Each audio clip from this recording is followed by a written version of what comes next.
श्री शिवाय नमस्तुभ्यम। आप सभी शिव भक्तों को मेरा प्रणाम। हर हर महादेव। आज की कथा में गुरुजी ने बच्चों के लिए 2 उपाय बताए हैं।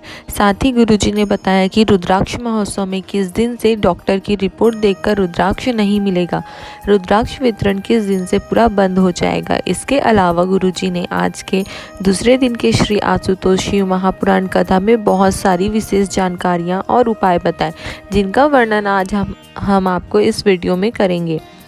अगर आपने दूसरे दिन की कथा किसी वजह से नहीं सुन पाए तो आज आपको कथा की सारी जानकारी इस वीडियो में मिल जाएगी और कथा का रसतत्व ग्रहण करने का फल भी आपको इस वीडियो से मिल जाएगा। तो चलिए वीडियो को शुरू करते हैं। कथा के शुरू में गुरुजी ने कहा कि अगर हम भगवान की भक्ति में डूबे हुए हैं, अगर हम भगवान के भक्ति में लगे रहते हैं और आपके जीवन में दुख आता है, कष्ट आता है, तो आपको निराश नहीं होना चाहिए। भगवान से कहना नहीं चाहिए कि मैं आपकी इतनी भक्ति करती हूँ, फिर आप मेरे कष्ट क्यों नहीं दूर करते, आप मेरे कष्ट क्यों नहीं दूर कर रहे हो। आपका कष्ट दूर नहीं हो रहा है, इसका मतलब यह है कि शिव जी आपकी परीक्षा ले रहे हैं। जितना कष्ट आए आप शिव जी के मंदिर जाना कभी मत छोड़ना, बल्कि और शिव जी के मंदिर जाना और जल चढ़ाना। आप महादेव की परीक्षा में पास हो जाएंगे। महादेव आपको जितना दुख अभी दिए हैं उससे लाख गुना ज़्यादा सुख आपको प्रदान करेंगे। आगे एक भक्त ने गुरुजी से पूछा कि गुरुजी, मैं जिस मंदिर में पशुपति व्रत कर रही थी उस मंदिर के जलाधारी को किसी ने खंडित कर दिया है, तोड़ दिया है, तो क्या मैं अपने आगे की भी पशुपति व्रत उसी मंदिर में करूं? तो गुरुजी ने कहा कि पशुपति व्रत की पूजन एक ही मंदिर में करना चाहिए, एक ही शिवलिंग में करना चाहिए, एक ही स्थान में करना चाहिए। तो आप जितने व्रत कर चुकी हैं ठीक है, उसके आगे का व्रत आप आगे जब शिवलिंग आए तो उस पर करना, उसी मंदिर में करना, उसी शिवलिंग में करना। मतलब कि अगर आप 2 पशुपति व्रत कर चुके हैं तो आगे के 3 व्रत आप आगे शिवलिंग आएगा तो फिर आप उसमें कंटिन्यू कर सकते हैं। आगे कथा में गुरुजी ने कथा पंडाल में आए भक्तों से निवेदन किया कि अगर आपको पूरी कथा नहीं सुनना है, बीच में आपको उठ के जाना है, घर जाना है, तो आप आगे आकर मत बैठो, पीछे बैठो, ताकि आपको भी जाने में तकलीफ ना हो। अगर आप आगे बैठ जाते हैं और बीच में उठकर आप बाहर निकलते रहते हो तो आपका पैर किसी को लग जाता है। आपके पैर लगने से, आपके पाँव लगने से आपको जो दोष मिलता है उसका भोग आपको ही भोगना पड़ता है। इसलिए अगर आपको पता है कि आपको बीच में उठ के जाना है, घर जाना है, तो आप पीछे ही बैठे। आगे गुरुजी ने कहा कि जिसको अहंकार होता है, अभिमान होता है, उसे जरा सी बात में क्रोध आ जाता है। अगर आप शिव महापुराण की कथा में जा रहे हो तो आपको शिव का भक्त बनकर ही कथा सुनने जाना चाहिए। आपकी सत्ता, आपका वैभव, आपका अहंकार, अपना अभिमान, क्रोध सब आप अपने घर में छोड़कर आना, तभी महादेव आपको अपने शरण में लेंगे।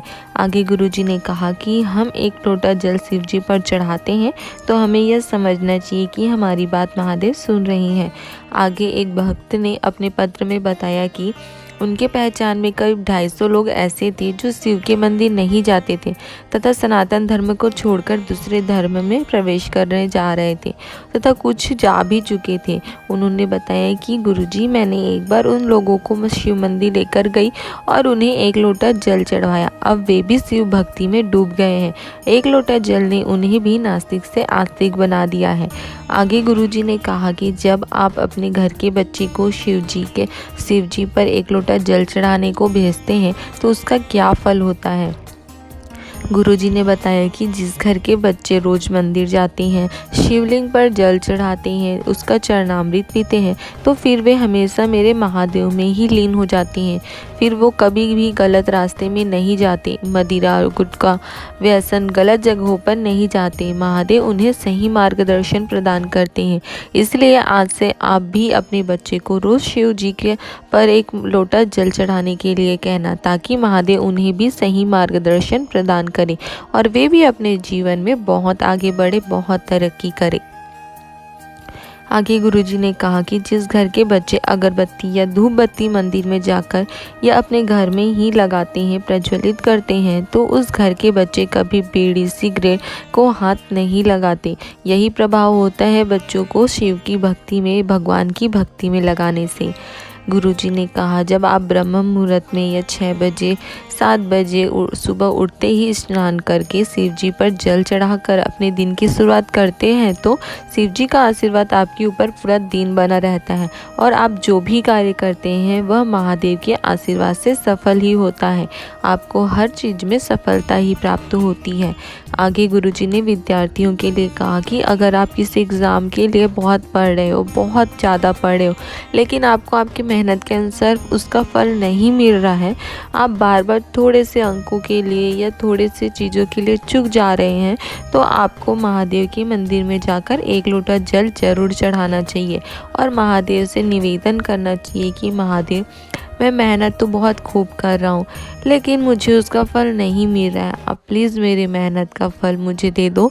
महादेव आपकी ज़रूर सुनेंगे, आपको आपकी मेहनत का फल अवश्य मिलेगा। गुरुजी ने बताया कि शिव महापुराण की कथा कहती है कि अगर आप शिव जी पर चढ़े जल का मात्र आचमन कर लेते हैं तो वह न जाने आपकी कितने बीमारियों को, कितने कष्टों को काट देती है, शरीर को वज्र बना देता है, जिस शिव जी का चरणामृत। गुरुजी ने कहा कि कुबेरेश्वर धाम के रुद्राक्ष का आनंद ही कुछ अलग है और यह रुद्राक्ष निःशुल्क है। इस रुद्राक्ष के लिए आपको कोई पैसा नहीं देना है। रुद्राक्ष को लेकर गुरुजी ने एक बड़ी जानकारी दी, वह यह है कि पहले हम जो डॉक्टर की रिपोर्ट देखकर रुद्राक्ष को दे देते थे, वो अब 5 जनवरी से लोगों को डॉक्टर का रिपोर्ट दिखाने पर भी नहीं मिलेगा, वो अब बंद हो जाएगा। 5 जनवरी से रुद्राक्ष वितरण पूर्णतः बंद हो जाएगा। डॉक्टर की रिपोर्ट देखकर भी रुद्राक्ष नहीं दिया जाएगा। अब रुद्राक्ष सभी को मिलेगा, चाहे वह स्वस्थ हो या रोगी। पुनः रुद्राक्ष वितरण चालू होगा 16 से 22 फरवरी 2023 में जो रुद्राक्ष महोत्सव होने वाला है उसमें सभी को रुद्राक्ष मिलेगा। उसमें आपको रिपोर्ट लाने की, डॉक्टर की रिपोर्ट लाने की, दवाई की पर्ची लाने की ज़रूरत नहीं है। आपको पहले जैसे ही आधार कार्ड दिखाकर आप रुद्राक्ष ग्रहण कर सकते, ले सकते हैं। जैसे पहले देते थे वैसे ही मिलेगा। कथा का समापन गुरुजी ने रुद्राक्ष महोत्सव का आमंत्रण सभी को देते हुए किया। आज की कथा में गुरुजी ने इतनी ही जानकारी दी। अगर आपको आज की ये वीडियो अच्छी लगी हो तो आप इसे लाइक कर सकते हैं। हर हर महादेव।